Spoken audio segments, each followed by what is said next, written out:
a mass of 4 kg rest on horizontal plane. आता सुरुवातीला काय झालं की एक होरिझेंटल प्लेन आहे आणि यावर एक जे मास आहे हा प्लेस केलेला आहे जो ॲक्च्युअल आहे 4 किलोग्रॅम. त्यानंतर the plane is gradually incline until the angle 15 degree with the horizontal. The mass just begin to the slide. आणि त्यानंतर हा जो पोर्शन आहे याला अशा पद्धतीने थोडं इन्क्लीन केलं गेलं. बरोबर, म्हणजे जे सुरुवातीला होरिझेंटल प्लेनमध्ये होता त्याला नंतर काय केलं गेलं, एका विशिष्ट अँगलमध्ये इन्क्लीन केलं गेलं. ओके, आणि सो इन्क्लीन करत असताना जर आपण अँगल पाहिला तर हा अँगल घेतला त्यांनी थीटा, ऑलमोस्ट जो की आहे 15 डिग्री, आणि आपला जो मास आहे मग तो अशा पद्धतीने इथं आला. Okay, so this is the mass. आता होतं काय की आता तो जस्ट बिगिन टू स्लाइड, म्हणजे आता तो स्लाइड व्हायला म्हणजे तिथं काय कायनेटिक फ्रिक्शन जे आहे ते एक्झिस्टमध्ये आलं. आता या केसमध्ये आपल्याला काय करायचं आहे, what is the coefficient of static friction. Static फ्रिक्शनचं आपल्याला काय करायचं आहे, कोएफिशियंट फाइंड करायचं आहे. ओके, सो डेफिनेटली आपल्याला म्यू या केसमध्ये फाइंड करायचं आहे between the block and the surface. आता यामध्ये फोर्सेस आणि त्यांचे कंपोनंट्स यांचाच जो विषय आहे तो महत्त्वाचा आहे. आता मला सांगा, हा जो ब्लॉक आहे हा जो स्लाइड होणार आहे तर स्लाइड होणार आहे या डायरेक्शनमध्ये, करेक्ट. आता स्लाइड या डायरेक्शनमध्ये होणार आहे म्हणजे त्याला अपोजिट साईडनं बॅलेन्स कोण करणार या ठिकाणी, स्टॅटिक फ्रिक्शन. कारण इथं शब्द का वापरला आहे, just begin to slide. Okay, so अजून स्लाइड झालेलं नाही, तो जस्ट बिगिन टू, आणि आपल्याला व्हॅल्यू पण स्टॅटिक फ्रिक्शनची विचारली. स्लाइड झाल्यानंतर कायनेटिक फ्रिक्शनचं विषय राहिलं असतं. मग आता प्रश्न असा आहे की तुम्हाला मी अगोदर पण सांगितलं होतं की जे actual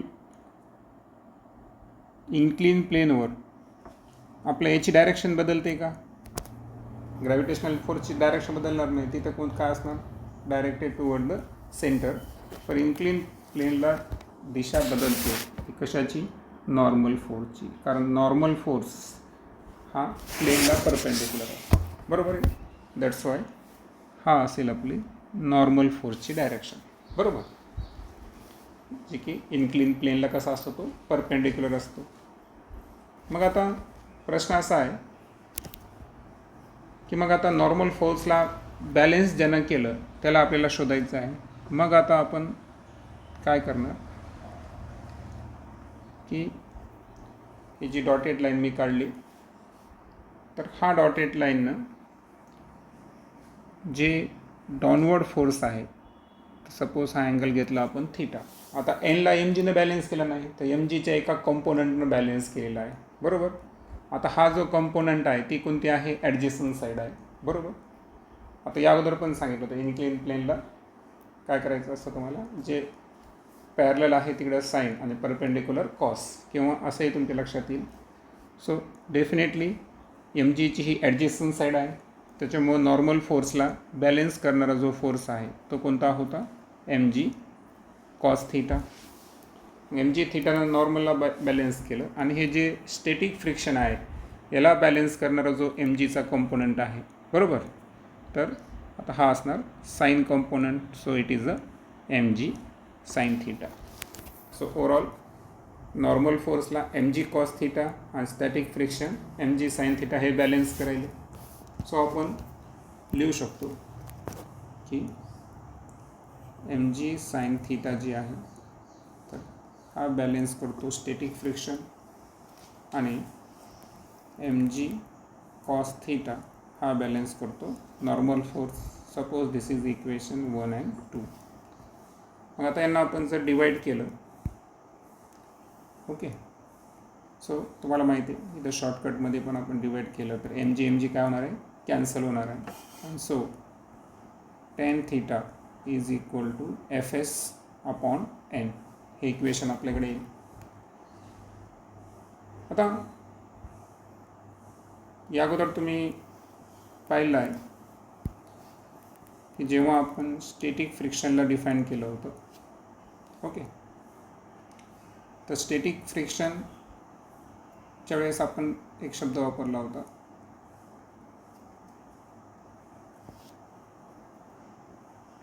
static friction is less than or equal to, काय वापरला होता आपण, μs(n), आणि तो स्टॅटिक फ्रिक्शन जर काय असेल, मॅक्स असेल, तर अशा वेळेस फॉर्म्युला काय वापरतो आपण, μs(n).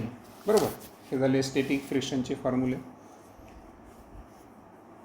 मग आता यामध्ये जर आपण μsचा फॉर्म्युला इथं जर पाहिला, सो μsचा फॉर्म्युला काढायचा असेल तर आपल्याला स्टॅटिक फ्रिक्शन जे आहे त्याला कशाने भागावं लागेल, या ठिकाणी नॉर्मल फोर्सनं भागावं लागेल. बरोबर, आणि हे केव्हा आहे, जर मॅक्स असेल तरच, है ना, काय असेल तर मॅक्स असेल तरच अशी सिच्युएशन असणार या ठिकाणी. मग आता म्हणजे आपल्याला स्टॅटिक फ्रिक्शन मॅक्झिमम घ्यायचं आहे, म्हणजे थीटासुद्धा कसा असणार, मॅक्झिममच असणार. थीटासुद्धा कसा असणार, मॅक्झिमम असणार. आणि म्हणून आपण लिहू शकतो की tan θ जर आपण मॅक्झिमम घेतला, लक्षात आलं ना, tan θ जर मॅक्झिमम घेतला तर या ठिकाणी डायरेक्ट आपण Fs अपॉन n च्याऐवजी काय घेता येतं, आपल्याला μs घेता येतं. आणि सो दॅट्स वाय आपण लिहू शकतो की tan θ is equal to max is equal to μs. आणि यावरून जर थीटा मॅक्सची व्हॅल्यू काढायची असेल तर हा tan इनवर्स होईल. सो tan इनवर्स μs, अशा पद्धतीचं इक्वेशन आपल्यासमोर येईल.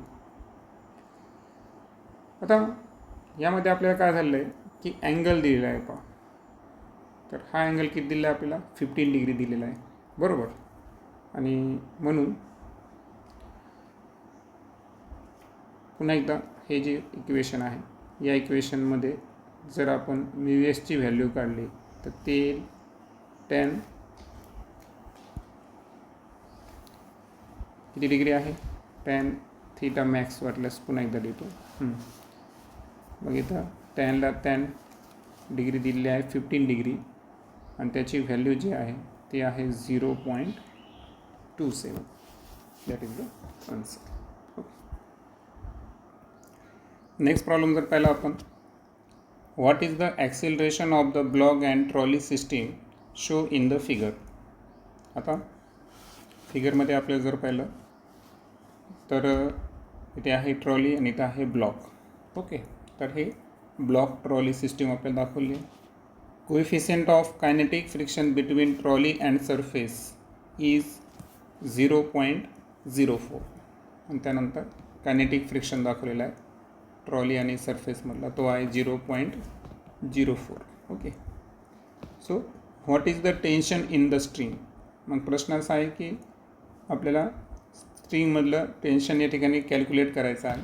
जीची व्हॅल्यू 10 घ्यायची आहे, आणि स्ट्रिंगचं स्वतःचं जे मास आहे तर स्ट्रिंग ही निग्लिजिबल मास असणारी, म्हणजे तिचं मास आपल्याला निग्लेक्ट करायचं आहे. आता या कृतीमध्ये आपल्याला समजून घ्यायचं आहे की जे ब्लॉक आहे हा 3 kg आहे. बरोबर ना. आता 3 kg आहे म्हणजे त्याचं वेट किती आहे, 30 न्यूटन, कारण जीची व्हॅल्यू 10 सांगितलेली आपल्याला. मग याला बॅलेन्स करणारं कोण आहे या ठिकाणी, टेन्शन आहे. बरोबर, आणि हे जर आपण अबोव गेलो तर या टेन्शनला बॅलेन्स करणारं कोण आहे, ट्रॉलीच्या जो संदर्भात कायनेटिक फ्रिक्शन त्याला बॅलेन्स करायला. ओके, सो ओव्हरऑल जर आपण बॅलेन्सिंगचा विचार केला तर आपल्याला ॲक्सेलरेशन या ठिकाणी फाईंड करायचं आहे. आता ॲक्सिलरेशन जे आहे तर तुम्हाला माहीत आहे की ॲक्सिलरेशनची फॉर्म्युला संदर्भात आपण कशाचा विचार करतो, नेट फोर्स है ना, कसा विचार करतो, नेट फोर्स. आता पहिल्यांदा आपण फॉर ब्लॉक संदर्भात जर विचार केला की ब्लॉक संदर्भात आपल्याला जर नेट फोर्स काढायचा असेल तर नेट फोर्स ब्लॉक संदर्भात जर काढायचा असेल तर आपल्या लक्षात येईल की ॲक्सिलरेशनच्या डायरेक्शनमध्ये फोर्सची व्हॅल्यू कशी असणार या ठिकाणी, जास्त असणार. सो नेट फोर्स जो आहे तो का असणार या ठिकाणी 30 - t. का असणार की ॲक्सिलरेशन ज्या डायरेक्शनला आहे तर वेट जे आहे ते ऑलवेज ग्रेटर दॅन टेन्शन, तेव्हाच ॲक्सिलरेशन घडून येईल. सो 30 - t हा झाला नेट फोर्स.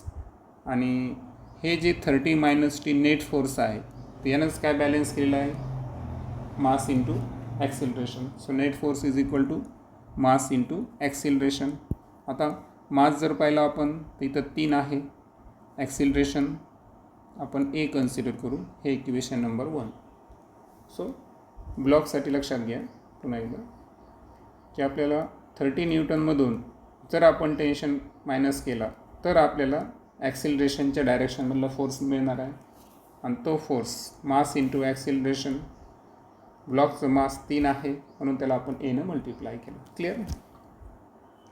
सेकंड केस आपण ट्रॉली संदर्भात घेऊ. आता जी ट्रॉली आहे, ट्रॉली संदर्भात जर आपण नेट फोर्स घेतला या ठिकाणी तर नेट फोर्स घेताना पुन्हा ॲक्सिलरेशनची डायरेक्शनमध्ये फोर्सची व्हॅल्यू ग्रेटर. सो टेन्शनमधून आपल्याला काय वजा करावं लागेल, कायनेटिक फ्रिक्शन वजा करावं लागेल.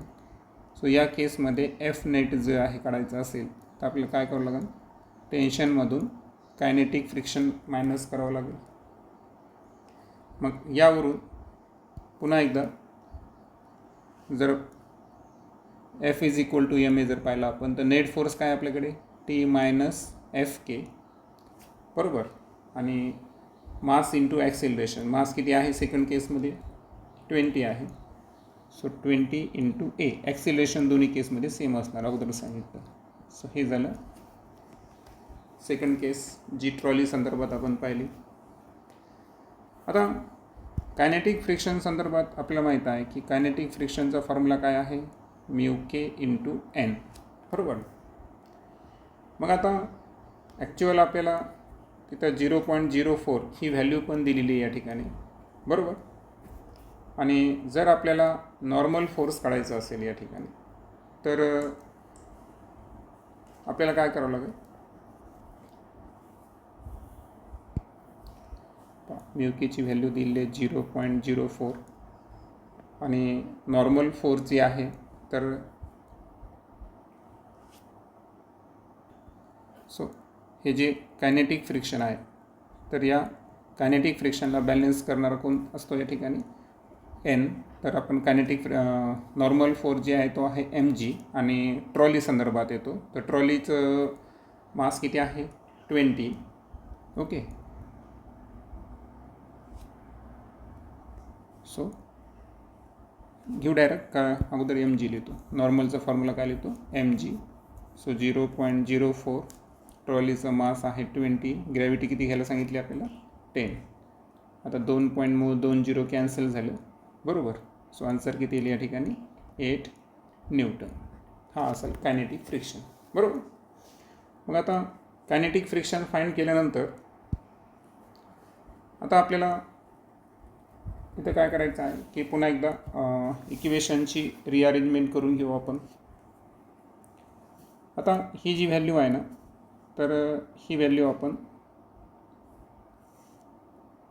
पुटअप करून घेऊया इक्वेशन नंबर 2 मध्ये. So put in equation 2. So equation 2 काय असेल, T minus 8 is equal to 20A, बरोबर. आणि सपोज हे आहे इक्वेशन नंबर 3. आता इक्वेशन 1 आणि 3 याचं जर तुम्ही कंपॅरिझन जर केलं तर यांच्यामध्ये एक राशी आपण इलिमिनेट करू शकतो, बरोबर आहे का. मग आता इलिमिनेट करण्यासाठी जर तुम्ही काळजीपूर्वक पाहिलं तर इथं टी प्लस आहे आणि इकडे टी कसा आहे मायनस आहे, म्हणजे इक्वेशन 3 आणि 1ची पर्टिक्युलर साईडला काय करावं लागेल आपल्याला, ॲडिशन करावं लागेल. सो ही ॲडिशन करत असताना पहा, याची लेफ्ट हँड साईड काय आहे, t - 8. याची लेफ्ट हँड साईड काय आहे, 30 - t. आणि इकडे किती आहे, 20a + 3a. करेक्ट. मग आता या केसमध्ये टी गेट कॅन्सल. 30मधून 8 वजा करा, किती येईल, 22 इज इक्वल टू, यांची बेरीज करा, 23a. So acceleration is equal to 22/23. आणि हे ॲक्सिलरेशन जे आहे त्याची व्हॅल्यू येते 0.96 मीटर/सेकंड स्क्वेअर. मग आता राहिला प्रश्न, कोणत्याही इक्वेशनचा वापर करून तुम्ही टेन्शन फाइंड करू शकता, है ना. सपोज मला आता इक्वेशन 3मध्ये ही व्हॅल्यू पुटअप करायची. Okay, put this value in equation 3. So equation 3मध्ये काय होईल, t - 8 is equal to 20 × 0.96. Correct. So हे जे मल्टिप्लिकेशन आहे, तर यामध्ये t इज इक्वल टू 20ला तुम्ही 0.96 मल्टिप्लाय करा, ते आन्सर येईल 19.2. आणि -8 तिकडे गेल्यावर काय होणार, या ठिकाणी +8. And so t is equal to 27.2 newton. That is the answer. आता आपण बोलू रोलिंग फ्रिक्शन संदर्भात. आता एक बॉडी घेऊ पहा आपण. सपोज ती बॉडी आहे रिंग, किंवा ती बॉडी आहे एखादा स्पेअर. ओके, तर रिंग, स्पेअर किंवा एखादं चाक म्हणू आपण, है ना. तर तुम्हाला माहीत आहे की हे जेव्हा होरिझॉन्टल प्लेनवर, ओके, सो होरिझॉन्टल प्लेनवर विदाऊट स्लिपिंग जेव्हा या ठिकाणी तो या ठिकाणी मूव्ह होत असतो, रोलिंग होत असतो, तर हे रोलिंग होत असताना तुम्हाला माहीत आहे की जे त्याची डायरेक्शन जी आहे, समजा सपोज असा तो पुढे पुढे चालला असं आपण कन्सिडर करू. सो या ठिकाणी जर पाहिलं ना आपण, तर असं आपल्याला वाटतं की या ठिकाणी फ्रिक्शन नाही आहे. प्रॅक्टिकली काय वाटतं आपल्याला, की या ठिकाणी कोणत्याही प्रकारचं फ्रिक्शन नसेल. परंतु इथे जर पाहिलं ना, एक पॉईंट असा असतो बॉडीचा, सपोज हा पॉईंट आपण घेतला आहे की नाही, तर बॉडीचा एक पॉईंट, सपोज हा P पॉईंट घेतला आपण, बरोबर ना. तर बॉडी जरी पुढे पुढे जात असेल, परंतु सातत्यानं एक पॉईंट तर या ठिकाणी, बरोबर ना, एक पॉईंट तर सातत्यानं काय असणार, या ठिकाणी प्लेनच्या कॉन्टॅक्टमध्ये असतो, बरोबर. मग आता एक पॉईंट असा आहे की जो बॉडी आणि प्लेनच्या कॉन्टॅक्टमध्ये आहे, आणि हा जो पॉईंट आहे ना, तर या पॉईंटला असं आपलं एक फील होतं, माहिती आहे का, या पॉईंटचं वैशिष्ट्य असं फील होतं आपल्याला की त्या ठिकाणी बॉडीचं कोणतंही मोशन होत नाही आहे, कारण तो प्लेनच्या कसा असतो, कॉन्टॅक्टमध्ये असतो, है ना. आणि त्या पॉईंटला मोशन नाही आहे असं आपल्याला या ठिकाणी वाटतं. Okay, so this point has, म्हणजे रिलेटिव्ह टू द मोशन, म्हणजे ॲक्च्युअल तो प्लेनच्या कॉन्टॅक्टमध्ये असल्यामुळे त्याचं मोशन नाही असं आपण फील करतो. आता ही एक आयडियलाइज सिच्युएशन आहे. आता या आयडियलाइज सिच्युएशनमध्ये जर तुम्ही पाहिलं, तर जे स्टॅटिक फ्रिक्शन आहे याची व्हॅल्यू 0 आहे. या सिच्युएशनमध्ये जे कायनेटिक फ्रिक्शन आहे त्यांची व्हॅल्यू 0 आहे. परंतु फ्रिक्शन नाहीच असं नाही आहे. लक्षात आलं का. म्हणजे जरी आपल्याला वाटत असेल की बॉडी कंटिन्युअसली रोल व्हायली कॉन्स्टंट व्हेलोसिटीनं, परंतु प्रॅक्टिसमध्ये तसं होत नाही. तर प्रॅक्टिसमध्ये जर पाहिलं आपण, तर बॉडीचं हे जे रोलिंग मोशन आहे ना, तर या मोशनलासुद्धा या ठिकाणी काय निर्माण होतो, अपोज, म्हणजे विरोध निर्माण होत असतो, बरोबर. आणि मग आता एखादी बॉडी रोल करत असताना त्याच्या मोशनला जो अपोज होतो तो फ्रिक्शन, कोणता फ्रिक्शन आहे, रोलिंग फ्रिक्शन आहे. मग आता जिथं फ्रिक्शन आहे तिथं फोर्स आहे. म्हणजे याचा अर्थ काय झाला की एखादी बॉडी रोल डाऊन होण्यासाठी त्यासाठी एक्सटर्नल फोर्सची आवश्यकता आहे, बरोबर. कारण तिथं फोर्स आहे तेव्हाच त्याला काय झालं, या ठिकाणी अपोज झालेला आहे. सो NCERTने एक लाईन दिलेली आहे पण की प्रॅक्टिसमध्ये तसं होत नाही. तर त्या ठिकाणी बॉडीचं रोलिंग होण्यासाठी अप्लाइड फोर्स हे खूप गरजेचं आहे, कारण त्या ठिकाणी रोलिंग फ्रिक्शनचं एक्झिस्टन्स असतं. हां, एवढं आपण सांगू शकतो की रोलिंग फ्रिक्शन जे आहे ते स्टॅटिक फ्रिक्शन आणि कायनेटिक फ्रिक्शनपेक्षा कसं असतं, फार लेस असतं. म्हणजे जी ऑर्डर जर पाहिली ना आपण 2 or 3 ऑर्डर्स असते ती मॅग्निट्यूडची जवळपास, म्हणजे इतक्या टाईम्सनं तो कमी असतो. पण सर्वात जास्त फ्रिक्शन स्टॅटिक, त्याच्यापेक्षा कायनेटिक, त्याच्यापेक्षा कमी रोलिंग फ्रिक्शन आहे. आणि याच रोलिंग फ्रिक्शनचं एक सर्वात महत्त्वाचं जर पाहिलं आपण तर मानवी जीवनाला जो वेग लागला चाकाच्या शोधाने, हे की नाही, तर ॲक्च्युअल हा एक मेजर माइलस्टोन आहे की व्हीलची डिस्कवरी आहे. म्हणून या दिशेनं असणारं जे रोलिंग फ्रिक्शन आहे हे सुद्धा तितकंच महत्त्वाचं आहे. आता रोलिंग फ्रिक्शनच्या दरम्यान काही इव्हेंट्स होतात, ते इव्हेंट्स आपल्याला समजून घ्यायचे आहेत.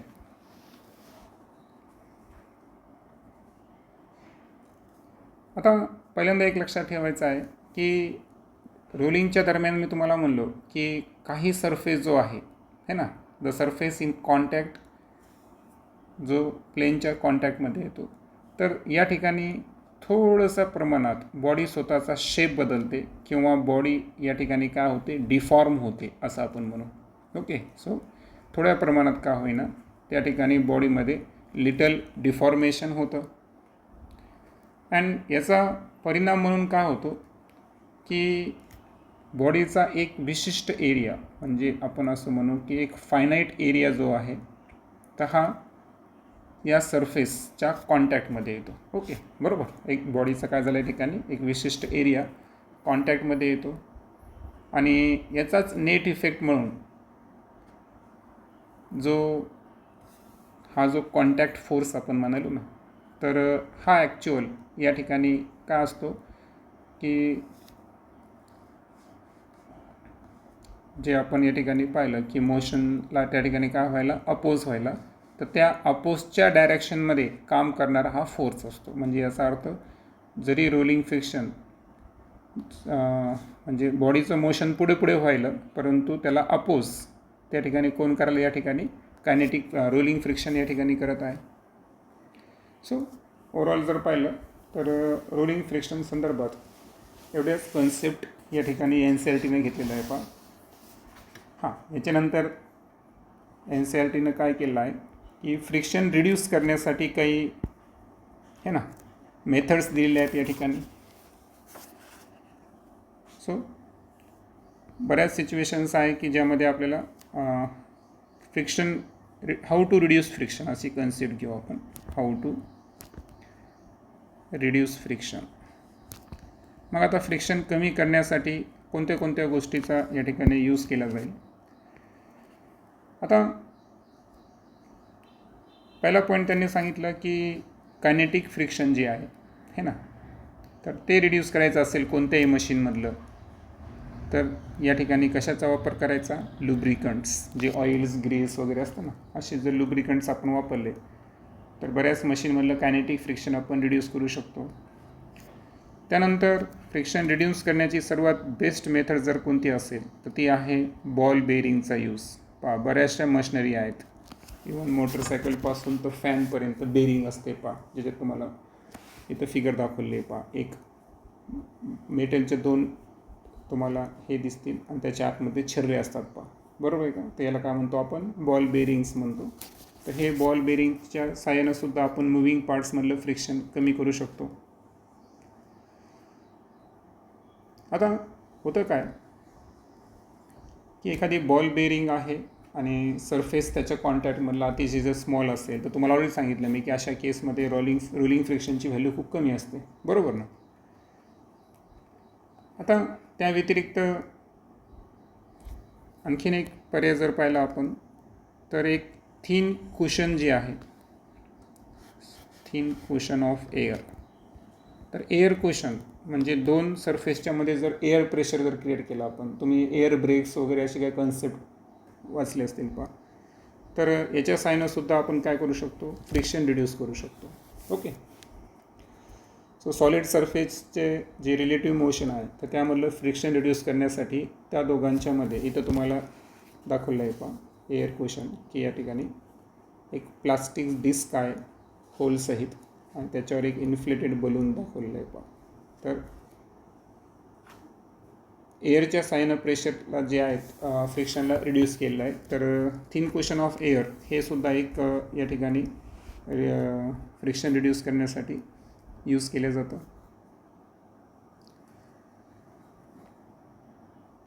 नेक्स्ट लेक्चरमध्ये आपण सर्क्युलर मोशन संदर्भात डिस्कस करू.